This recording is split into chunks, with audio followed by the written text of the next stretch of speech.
Est-ce que dans le futur proche, nous pourrons évaluer et réduire l'impact des crises réputationnelles? On va en parler. Je vais animer ce petit échange, mais je crois que Nicolas, il s'appelle Nicolas. J'étais encore sur Michael tout à l'heure. Voilà. Nicolas, tu avais quelque chose à nous présenter. 10 minutes? 10 minutes. 10 minutes. Le micro ne marche pas. Le micro ne marche pas. Et prends le deuxième. Décidément. C'est bon, celui-là fonctionne. Et normalement, ça ne résonne plus trop. 10 ok, minutes. 10 minutes et tu as la zapette normalement. C'est bon. Eh ben, je m'assois, moi, tranquille, et je regarde. Je reste pas loin. Alors, du coup, là, il faut un peu introduire un peu le sujet. Rapproche le micro. Je vais me rapprocher le micro. Sur la notion de crise, que ce soit un attentat, une inondation, un Google Blitz ou autre, ça respecte généralement toujours les mêmes périodes. Une période médiatique avec une accélération du temps, où se construit en fait un peu le récit de la crise.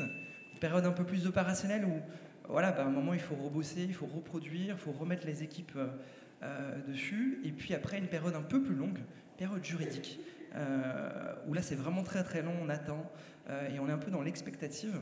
Mais à la fin, ce qui compte surtout à chaque fois en tant que communicant ou en tant que manager de crise, c'est d'avoir les bonnes informations pour prendre les bonnes décisions en ayant le moins d'impact. Et donc la notion d'impact est assez importante. Le débat, enfin plus ou moins le thème d'aujourd'hui, c'est de se dire, dans une vision prospective à 10 ans, où est-ce qu'on peut arriver? Et donc je voulais un peu retracer les 10 dernières années, ce qu'on a fait en fait des pas en avant sur la notion d'impact. Alors il y a des choses qu'on sera de toute façon jamais capable de faire.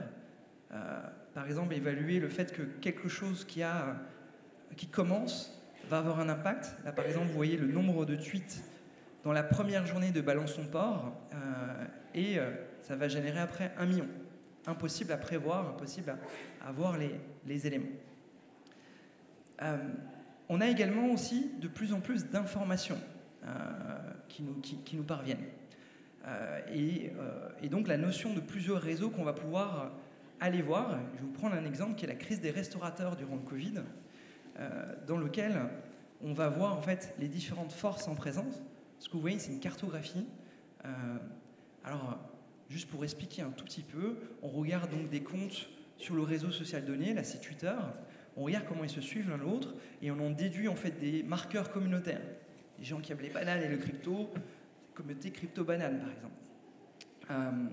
Ici, vous voyez donc les relations où on voit un écosystème très politique, droite, extrême gauche, les médias, les journalistes.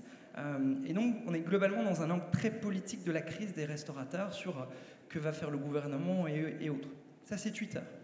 Si on va maintenant sur Instagram, on va se rendre compte qu'en fait ça va être des parties prenantes et des communautés complètement différentes, avec des restaurateurs et autres, et donc le cœur de cible de la crise en réalité, ceux qui s'expriment.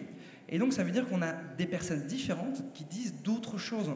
Et donc on rassemble des informations qu'on n'avait pas à disposition avant parce qu'on ne pouvait regarder presque que Twitter, que le web et autres. Si on continue notre petit tour, là on a la façon dont les gens like des publications sur LinkedIn, très intéressant. Autre conversation, c'est plutôt l'angle sectoriel, avec des petits assureurs qui se disent, mais si vous, par exemple, AXA, vous acceptez le deal, ben nous, on est mort, parce que nous, on ne peut pas se permettre ce genre de deal. Ou alors, des gens qui vont discuter de l'angle juridique de la chose, en disant, selon la jurisprudence, nanana, nanana. Et donc, on remarque encore un autre angle des autres parties prenantes, et donc un intérêt. Et enfin, sur Facebook, on va retrouver un agglomérat de tous les publics, à la fois une communauté très politique, communauté culinaire et restauration, communauté médiatique, et donc on a un agglomérat de tout. En fait, on prouve que Facebook est grand public. Donc ça, évidemment, pour évaluer l'impact et avoir les meilleures informations, on a à notre disposition à la fois plus de rentrées d'informations, parce qu'on a plus de personnes qui peuvent s'exprimer, mais aussi on est capable de jouer avec différents réseaux pour mettre ces messages à gauche, à droite. Et donc on va avoir en fonction des réseaux des opinions qui sont différentes, et qui vont se déployer différemment, et également des parties prenantes qui vont se distinguer en fonction du réseau social dans lequel on est en interaction. Donc ça, on a fait une avancée. Donc, on n'est pas capable de prédire, mais on est capable d'avoir plus d'informations, d'avoir un cercle concentrique, de voir les messages et les personnes auxquelles il faut s'adresser. On est également aussi capable d'observer la propagation de messages à travers le temps, fait un petit exercice ici, de regarder en fait l'évolution de l'IRFD depuis 10 ans. Et de regarder, ça c'est le premier event, j'ai pris à partir de 2013, donc les gens qui ont conversé à ce moment-là autour de l'IRFD, et on va voir qu'en fait, année après année, on va petit à petit grossir en fait en termes de réseau, et on va élargir l'audience. 2015, ça grandit encore. 2016, pour rappel, il n'y avait pas d'IRFD, donc ça n'évolue pas beaucoup. Et puis en 2017, hop, encore accroissement des audiences et des communautés.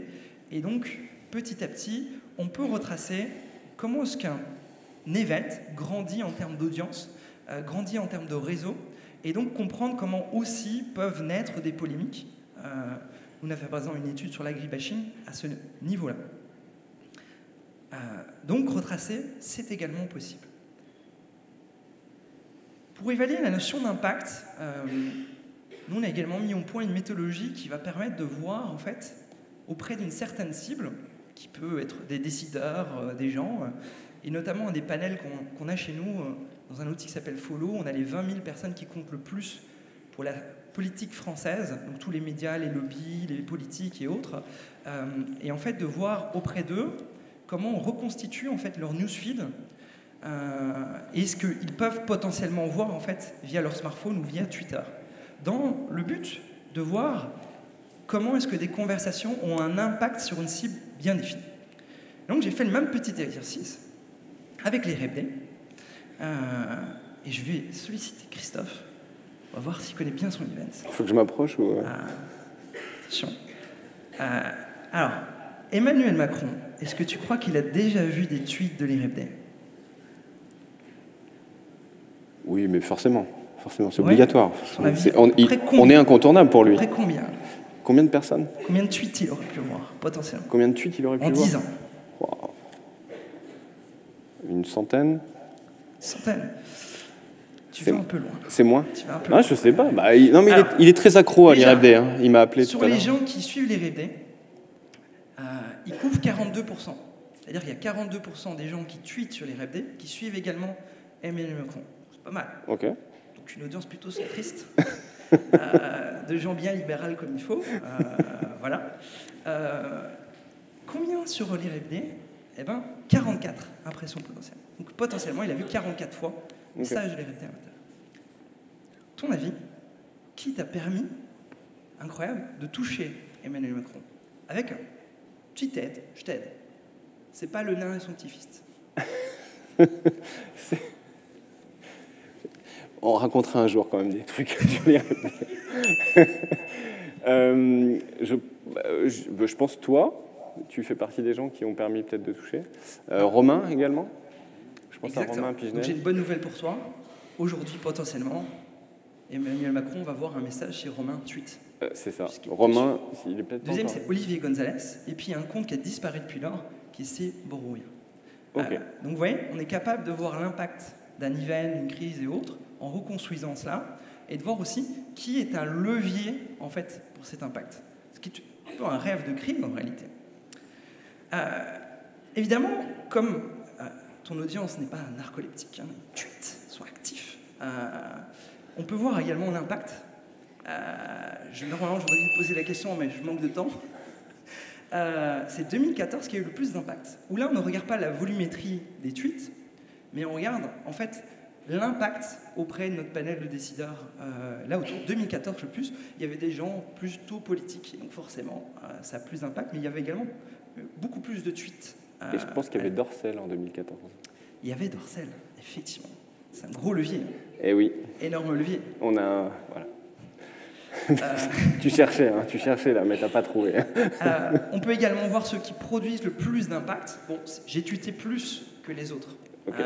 Mais donc voilà, moi, Damien Douani et puis Patrice Heller en troisième. Bref, sur une crise, on va être capable vraiment de voir l'impact, de pouvoir répondre à des questions que vous ne pouvez pas forcément. Alors, ça ne fonctionne que sur les réseaux, on va dire, asynchrones. C'est quoi la différence entre synchrone et asynchrone? C'est qu'en réalité, sur Facebook, vous avez besoin d'une relation mutuelle. Vous êtes amis l'un avec l'autre. Sur Twitter ou Instagram, vous devez suivre quelqu'un, et donc on a parfois accès à ce genre de choses qui permet de reconstituer le fil d'un message. Tout ça nous a fait gagner en 10 ans pas mal de choses, mais à la fin, en fait, on a beaucoup d'infos, on ne sait pas forcément comment les traiter. Et on joue avec plusieurs impacts potentiels, ça peut être des impacts juridiques, voilà, aller en prison, des choses pénales et autres, des impacts d'image auprès d'une cible, des impacts opérationnels ou des impacts financiers, sachant que l'un peut jouer avec l'autre, évidemment. Lorsque vous avez un procès, il y a un impact financier, il y a un impact opérationnel de gens qui travaillent là-dessus, etc. Et c'est parfois très très compliqué en fait de jouer avec ça. Par exemple, moi j'ai déjà fait une crise dans laquelle en réalité l'amende qui était derrière était autour de 2 500 €, mais que 90 000 € de frais juridiques avaient été engagés. On se dit, mais en fait, est-ce que ça sert à quelque chose de faire appel à un avocat et donc d'évaluer l'impact. Et on joue toujours avec ça. Et du coup, mon jeu, aujourd'hui, dans la table ronde, pour pitcher un peu la table ronde, c'est de jouer justement entre deux personnes différentes, où moi, je mesure l'impact réputationnel, avec Alexandre et sur les conseils des impacts juridiques. Mon job, c'est de faire parler les gens, et donc d'influencer le débat par la prise de parole, là où, de l'autre côté, juriste, c'est plutôt d'éviter que les prises de parole ne pénalisent le client. Et je parle de choses relativement abstraites, basées sur mon vécu et mon expérience, là où le juridique, lui, parle sur des choses très concrètes, avec parfois des amendes à la clé qui sont dans le discours, assorties d'une peine de autant, avec une amende de 100 000 € et on dit wow, c'est énorme, plein de choses, c'est le maximum.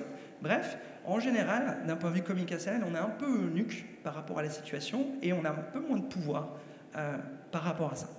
Voilà. Merci pour cette introduction. On peut déjà applaudir cette introduction. Je vais le mettre là. Je me demande si on ne va pas revenir sur la slide qui était juste avant aussi, où il y avait les différentes crises. Ça peut être intéressant peut-être de l'avoir à l'écran. C'est rouge normalement, c'est bouton rouge. On a fait... Voilà, nickel. Voilà, ok. Alexandre, tu penses quoi de tout ça? Ça marche? Oui. Ouais. Je pense quoi de tout ça? Je pense qu'en fait, collez bien le micro parce qu'en fait, on a échangé en préparant cette table ronde sur la prospective. Et ce qui est très intéressant pour ce qui concerne notre sujet, c'est qu'on doit parler à des clients, ou à des entreprises, ou on va dire à des opérateurs économiques, des institutionnels. On n'a pas le même discours. On a un point commun, c'est qu'on cherche à obtenir un résultat pour un client avec des moyens et des cheminements qui ne sont pas les mêmes. On a souvent présenté le communicant et le juriste comme des opposés, alors qu'en réalité, et c'est un peu j'anticipe la conclusion peut-être un peu de la table ronde, c'est en fait dans les 10 ans qui viennent, ce qu'il faut, c'est qu'on arrive à travailler main dans la main, parfois contre la volonté même du client dans un premier temps, parce que pour ce qui me concerne, très souvent j'ai des clients qui me disent « ouais, on veut y aller, on veut taper, c'est une question de principe, etc. » Attention, oh là, il ne faut jamais oublier que quand on fait un mauvais pas aussi juridique, on porte atteinte aussi à son image. Donc si le but du jeu c'est de rétablir une image, de gérer une crise de réputation, si on en rajoute quelque part, on ne va pas s'en sortir. Donc travailler ensemble, voilà, c'est ça l'idée. C'est de ça qu'on parle. Okay.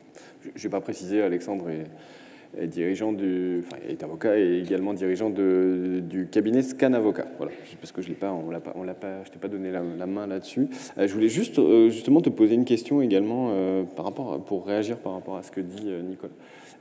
Juste le retour, moi j'ai encore, ça résonne encore très très fort ici. Voilà, juste pour info. Nicolas parlait en fait de faire attention aux risques et du coût d'intervention. C'est-à-dire qu'effectivement, tu vas avoir des clients qui vont te dire moi, j'ai une crise réputationnelle ou j'ai un média qui m'attaque sur le web et je veux les attaquer en diffamation. Enfin, on ne va pas refaire sur cette partie-là, mais comment toi, tu réponds par rapport à ça, justement, sur cette notion de risque et cette notion par rapport à l'évaluation du coût que ça peut avoir? Alors, il y a différents coûts. D'ailleurs, Nicolas l'a évoqué. Je tiens à préciser tout de suite pour la communauté juridique que tous les avocats ne facturent pas 90 000 € le dossier. Surtout quand l'enjeu, en termes d'amende ou en termes de dommages d'intérêt, s'élève à 2 500 €. Mais après, il y a du vécu et donc il faut quand même le dire. En fait, je pense que sur ces sujets-là, il faut être absolument pragmatique. C'est-à-dire qu'à un moment donné, il faut mesurer les risques. Le risque, c'est un risque juridique de condamnation, que ce soit de l'amende, mais ça peut être aussi des dommages et intérêts lorsqu'on est dans un conflit entre deux acteurs économiques qui vont se poursuivre en dénigrement, en concurrence déloyale, etc., etc.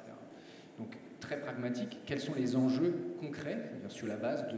Aujourd'hui, on a des outils pour mesurer, typiquement, sur tel type de situation, voilà ce que dit la justice, ce que dit la jurisprudence, des décisions de justice depuis 5 ans, depuis 10 ans, ça, on peut le mesurer.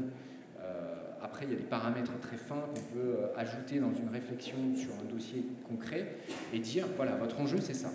Votre enjeu en termes d'image, c'est ça. C'est pas forcément notre domaine d'expertise, mais on l'intègre dans notre réflexion. Votre enjeu économique, c'est ça.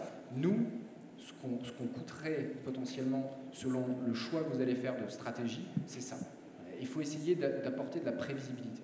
Okay. J'en reviens sur les notions de crise. Un des points quand on a échangé, Nicolas, on disait toujours gérer une crise, c'est sacrifier quelque chose.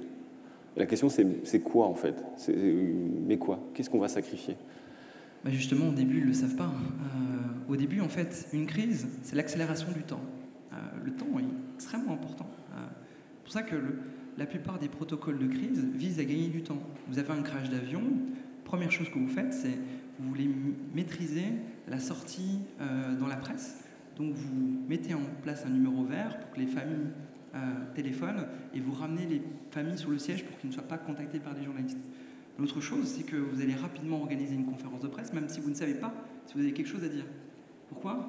Un journaliste qui est à votre conférence de presse, c'est un journaliste qui n'est pas sur le terrain de la crise. Donc, vous ne savez pas ce qu'il faut dire, c'est pas grave, vous faites une conférence de presse dans 1 heure. Bien évidemment, la conférence de presse aura 40 minutes de retard.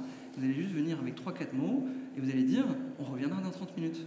Comme ça, la personne va mettre... Et tout ça permet en fait de gagner du temps en réduisant le volume d'informations sur le côté et de le reprendre le contrôle. Et tout ça doit être normalement au service du bon diagnostic. Parce qu'en général, quand on sacrifie, c'est comme une gangrène, la bonne chose au bon endroit, ça nous permet en fait d'être vraiment bien adéquat et de bien savoir en fait qu'est-ce que est négligeable et qu'est-ce qu'il faut absolument protéger. Après, le temps du sacrifice, c'est quelque chose de complètement différent. Il faut choisir toujours le bon moment. C'est-à-dire quand on sacrifie quelque chose, on ne le fait jamais dans la phase aiguë où il y a plein d'infos. Pourquoi? Parce qu'on n'est pas audible. En général, on cherche à influencer la narration, et donc on va attendre un certain moment en sachant qu'on va sacrifier, mais ça nous permet de savoir déjà qu'on va le sacrifier. Donc de gagner du temps. Donc tout est une question de temps. Alexandre, toi, quand il y a des crises comme ça qui arrivent, ta posture, parce que là on parle de gagner du temps, on parle du temps long sur le juridique également, il y a souvent cette opposition. Comment toi tu te positionnes finalement dans une réponse à une crise et finalement ce que tu vois, parce que n'oublions pas aussi, on est dans la prospective, qu'est-ce qui va arriver dans les prochains mois ou dans les prochaines années? Alors, sous l'angle juridique, on a souvent opposé le temps médiatique et le temps judiciaire. Et classiquement, le temps judiciaire est infiniment long au regard du temps médiatique. On a ajouté une composante supplémentaire à l'ère d'Internet qui est le temps numérique. Et le temps numérique est évidemment encore plus rapide que le temps médiatique puisqu'il est en temps réel. Quelque part, quand on se trouve confronté à une crise, on a les réseaux sociaux par exemple qui s'enflamment. On a les TT, enfin je ne vais pas vous apprendre effectivement comment ça fonctionne. Face à ça, comment on réagit quand on a, on va dire, la casquette juridique? Alors déjà, il faut comprendre que le temps judiciaire a évolué aussi face à l'émergence des nouveaux médias et qu'aujourd'hui on a des outils et des procédures qui tendent à apporter des réponses aux entreprises, aux opérateurs économiques qui sont confrontés à des crises. C'est-à-dire qu'on ne se retrouve pas devant un tribunal 6 mois, 9 mois plus tard, à chaque fois qu'on a une crise ou un problème à régler sur Internet. Il y a aujourd'hui des procédures de notification, des procédures qui ne se passent pas devant le juge. On travaille étroitement avec les plateformes. Alors, je sais qu'il y a des gens présents qui viennent de Twitter, par exemple, mais il n'y a pas que Twitter. Toutes les plateformes numériques, aujourd'hui, mettent à disposition des outils qui permettent de communiquer, qui permettent de signaler des choses. Je précise, sans vouloir rentrer dans les détails, qu'on est dans une période de grand bouleversement, enfin, en tout tout cas l'Union européenne, se mobilise par rapport à cet aspect juridique du marché numérique, avec 2 règlements, le Digital Market Act, qui est censé, on va dire, nous prémunir contre les abus de position dominante, par exemple, et le Digital Service Act, qui se retrouvera aussi en droit français, qui est une réglementation qui a pour but de, on va dire, de tenter de réguler les plateformes. Tenter de réguler les plateformes, c'est en fait rendre un peu plus responsables des plateformes à qui on a dit il y a 20 ans, ouais, mais vous êtes là juste pour héberger du contenu, donc tous les problèmes qui se passent dessus, c'est pas à vous de les surveiller. On va essayer quand même de changer la logique et de passer de nouveau dans une logique ex-ante, c'est-à-dire regarder un peu ce qui se passe sur vos machines, parce qu'il y a un peu de tout. Alors tout ce qui est manifestement ici, par exemple, ne peut pas être retiré, mais on cherche à fournir aux opérateurs économiques, les entreprises, encore une fois les institutionnels, le particulier, des moyens plus rapides, juridiques, de supprimer du contenu, de déréférencer du contenu, etc. Voilà la logique dans laquelle on est, et si on doit parler de prospective, c'est un petit peu dans cette direction qu'on va aujourd'hui. Juste sur déréférencer le contenu, là on est d'accord que pour l'instant c'est très compliqué et c'est très long. Je suis d'accord, on est encore dans une période... Il faut savoir que le droit à l'oubli, par exemple, un droit au déréférencement, au départ c'est jurisprudentiel pour Google, ça a été ensuite un peu plus codifié, on est encore dans une période d'expérimentation, très clairement.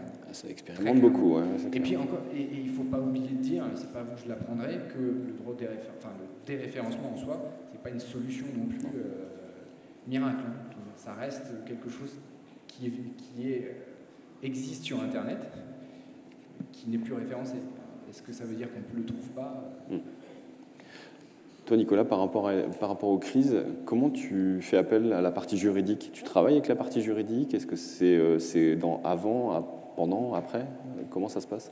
Moi, je distinguerais vraiment 2 cas vraiment juridiques dans la cellule de crise. Donc, une cellule de crise, en gros, comme on doit gérer très rapidement un flot de données très important et les rendre opérationnalisables, on tente de rameuter toutes les personnes qui peuvent être concernées par la crise. Moi, personnellement, j'observe une vraie dichotomie entre un service juridique internalisé et un service juridique externalisé. Le juridique internalisé, le problème, c'est que globalement, lui, son job, c'est de faire en sorte que ce que l'on dit, ce que l'on fait, ne pénalise pas juridiquement l'entreprise, avec une notion de risque plus qu'une notion de réel.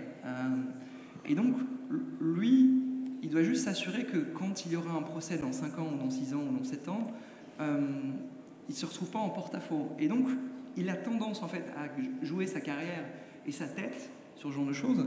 Et donc, globalement, il a peur et il va bloquer pas mal de choses. Okay. Le juridique externalisé, qui est plus rare, lui va, dès le départ, d'ailleurs, plus être dans une logique consultative, qu'on peut consulter, va plus être open, a plus l'habitude aussi de travailler avec d'autres entités, d'autres logiques que simplement l'organisation. Et donc, en général, là, c'est moins blocage, c'est plus informatif. Et du coup, on obtient de meilleures choses. Pourquoi? Parce que, je vais vous donner des exemples.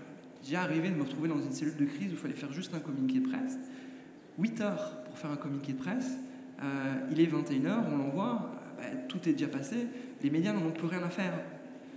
C'est difficile de revenir après et de redire quelque chose. Et donc, c'est extrêmement pénalisant, ce genre de choses. Et c'est aussi notre métier à nous de dire, les gars, nous, ça va très vite, mais en fait, ça va encore plus vite dehors, beaucoup plus vite que vous.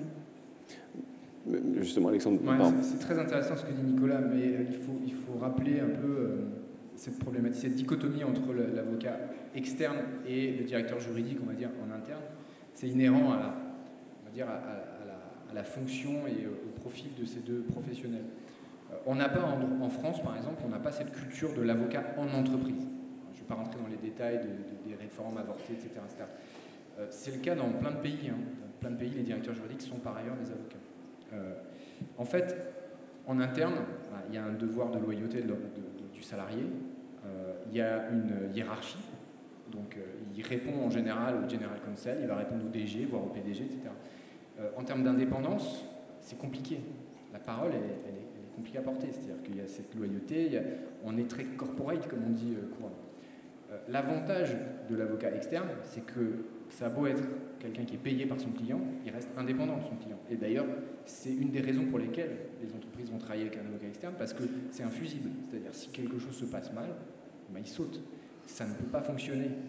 Et ça ne pourrait même pas fonctionner si demain on avait l'avocat en entreprise. Parce que sur des procès à fort enjeu économique ou médiatique, vous n'allez pas virer votre directeur juridique à chaque fois qu'il se passe une mauvaise nouvelle. Donc, l'avantage de l'externe, c'était ça. C'est effectivement cette indépendance de parole, alors qu'il faut utiliser avec raison. Hein. Il faut savoir effectivement dire les choses au client quand il part dans la mauvaise direction, notamment quand il fait une affaire de principe ou qu'il veut attaquer tout le monde, alors que on sait très bien, et on l'a vécu nous il y a peu de temps, avec des gens qui voulaient faire fermer des groupes Facebook dans le cadre d'une crise réputationnelle, alors que très clairement, il n'y avait juridiquement aucun angle d'attaque. Voilà, il faut être capable de dire ça au client en étant à l'extérieur. Quitte à se faire shooter, hein. Il n'y a pas de souci, nous on n'a aucun problème à dire ok, vous n'êtes pas d'accord avec cette reco, mais nous en tout cas on n'ira pas attaquer ce groupe-là parce qu'on n'est pas légitime à le faire. Vous allez certainement trouver des confrères pour le faire, mais ce ne sera pas nous. Okay. Je vous propose, comme il reste 5 minutes, de peut-être prendre des questions dans la salle. Ça peut être. Alors, est-ce qu'il y a des questions dans la salle par rapport aux crises, par rapport à la partie juridique, la partie plus gestion de la crise? Je ne vois pas de... Alors, est-ce qu'il y a des questions? Non. Est-ce qu'il y a des questions sur Livestorm? Il n'y a pas de questions. Pas de questions sur Livestorm. Personne dans la salle? Je ne vois pas. Ben moi, je vais t'en poser une, écoute. Hein, parce j'en pose une, parce qu'il n'y en a pas.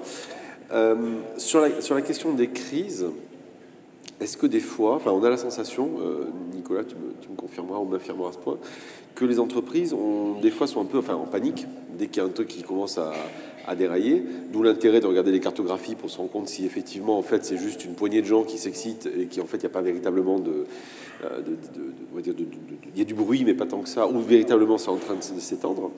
La question, c'est est-ce que des fois, et c'est une question aussi pour Alexandre, est-ce que des fois, finalement, il ne faut rien faire? Ou tout au moins dire, ou oser dire au client, là, ça vaut pas la peine, ou il faut laisser passer, parce que franchement, il y aura plus de dommages quasiment à prendre posture juridique ou de prendre position que de laisser passer, parce qu'après tout, une fois que c'est passé, c'est passé. Et est-ce que ça, le client est capable de l'entendre aujourd'hui? Parce que j'ai quand même la sensation, malgré le recul qu'on a sur les réseaux sociaux, de régulièrement revoir des boîtes qui font un effet Streisand. Il aurait mieux fallu qu'elles ferment leur bouche, ça aurait été mieux. Alors, question très intéressante, qui amène du coup plein de bifurcations potentielles.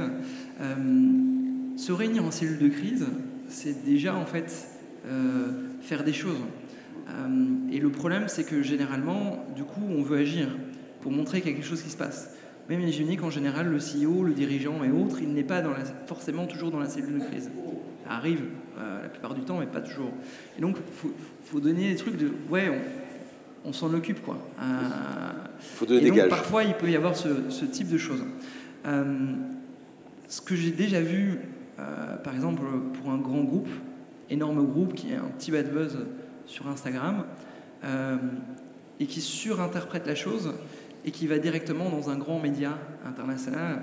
Et en fait, on remarque directement, c'est vraiment là que la crise commence en fait. Et donc, il y a un phénomène en fait de ce qu'on appelle, d'ailleurs, c'est Coombs, un théoricien de la crise, qui appelle ça paracrise. C'est une crise qui ne concerne pas réellement la crise, mais qui est un parallèle de la crise. Et ça, c'est les plus compliqués parce que c'est celle pour laquelle l'entreprise, l'organisation a le moins d'actions à réaliser, peut rien faire. Et puis ensuite, sur la question de parfois faut-il ne rien faire, carrément. En fait, on observe qu'il y a de plus en plus un certain nombre de sujets qui deviennent difficiles à préempter pour les organisations à discuter. L'huile de palme pour Nutella, par exemple, ou plein d'autres sujets dans lesquels ils n'osent pas. Et parfois, ils sont attaqués par des gens, en fait, si on se fait traiter de capitaliste par la France insoumise, ça n'est pas une crise. Ça existe. On leur aurait demandé leur avis. Ça aurait on va dire c'est intrinsèque dans le discours. Et donc, en fait, le problème aujourd'hui, c'est notre rapport au bilan, au reporting et autres. Et parfois, on a trop tendance à considérer qu'un bon truc, en fait, c'est une courbe de publication qui est flat.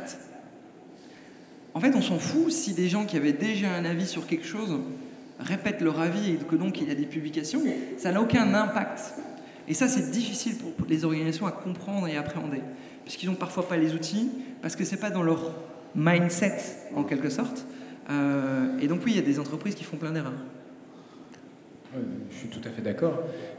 Très clairement, la stratégie du rien peut-être, ça fait partie des options. C'est-à-dire qu'il ne faut pas l'écarter. C'est pas parce qu'on a une batterie de conseils de tous bords, c'est-à-dire un expert de la com, un expert d'image, un juriste en interne, des juristes externes, etc., que forcément il faut qu'il y ait un mouvement. C'est-à-dire que parfois, le bon conseil, c'est celui qui consiste à dire laissez passer l'orage. Et puis, c'est là qu'on revient à la question initiale, c'est quel est l'impact aujourd'hui? Et d'être capable aussi de dire quel serait l'impact demain si vous bougiez, justement. Et de comparer les deux. C'est une question de courage. Après, c'est aussi une question de mentalité.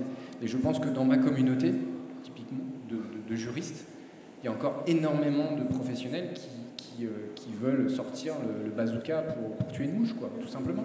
Parce que c'est culturel. C'est le côté effet de manche, quoi. Mais est-ce qu'il y a des avocats, justement, qui sont formés au juridique et se forment au juridique ou à cette approche juridique? Parce que finalement, je suis assez d'accord avec toi. Souvent, j'entends des gens qui veulent réagir à des crises, mais c'est parce que l'avocat, il est avocat d'affaires ou je sais pas quoi, et qui va dire, moi, je peux intervenir dessus, il faut taper.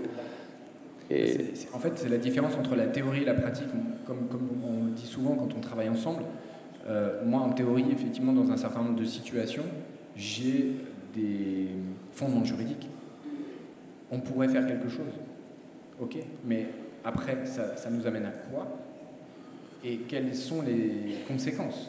Et quels sont les effets secondaires de cette décision? Donc en fait, on essaie de raisonner au-delà de cette simple équation à une inconnue de dire problème, solution. Non, problème, solution, mais effet secondaire. Donc, comment je règle le problème? Est-ce que je n'ai pas une autre approche stratégique? Et ça, effectivement, là où tu as raison, mais bon, c'est un débat qui n'est pas celui d'aujourd'hui, c'est de dire comment on forme, on va dire, des professionnels du droit par rapport à ces nouvelles problématiques-là. Et clairement, on a beaucoup à faire pour former, on va dire, des juristes à régler à la fois ces problématiques sur le fond, mais aussi dans cette culture du temps immédiat ou quasi immédiat. Et la collaboration avec des communautés différentes. Okay. Ça, c'est vraiment... là, on a du boulot. Vraiment. On va demander à quelqu'un qui a suivi aussi cette conf attentivement. Margot, est-ce que tu as... Je suis là. Oui. Merci, messieurs. J'ai trouvé ça très intéressant. D'autant plus qu'en tant que personne de la vraie vie, je trouve que vraiment ça s'applique à nous, les vrais gens. Non, mais c'est pas ça. En fait, on a un Je pense que c'est pas ma faute si ça résonne. Hein. D'accord. Très bien. Donc je disais, par exemple, admettons, pas moi, mais quelqu'un que je connais a connu une crise réputationnelle dans sa vie. Hein. C'est quelqu'un qui peut-être aurait été à une soirée de boulot, se serait un petit peu ambiancé, aurait voulu faire du hip-hop et aurait cassé une table, par exemple. Que doit faire cette personne? On a deux points de vue, l'avocat, la réputation. Est-ce que cette personne doit faire profil bas et juste rembourser la table discretos, ou est-ce que cette personne doit faire un communiqué? C'est des vraies questions qu'on se pose, hein, nous les gens de la vraie vie. Merci. Et moi, je suis désolé, j'ai pas du tout entendu. C'est terrible. En fait, on a l'écho, c'est horrible. On n'entend pas du tout ce qu'a dit. Vas-y.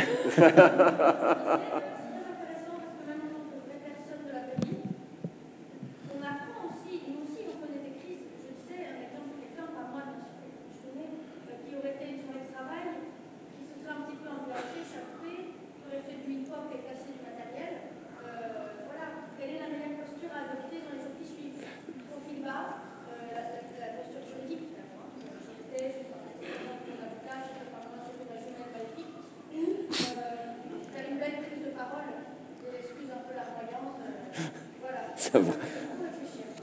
Merci Margot et merci d'avoir fait sans micro. C'est une vraie question. Ah, c'est marrant parce que ça rappelle un petit peu notre émission d'hier matin. C'est ça. C'est gérer sa propre irréputation quelque part. C'est ça. Éviter de danser en fait. C'est ça en fait. Le conseil qu'on donne, et on vous fait économiser 90 000 euros. Gérer sa réputation, faire de la veille, regarder en sous-marin ce qu'on peut voir remonter et faire en sorte d'être en veille. T'as vu, ils n'ont même pas entendu. Ils n'ont pas entendu le sous-marin.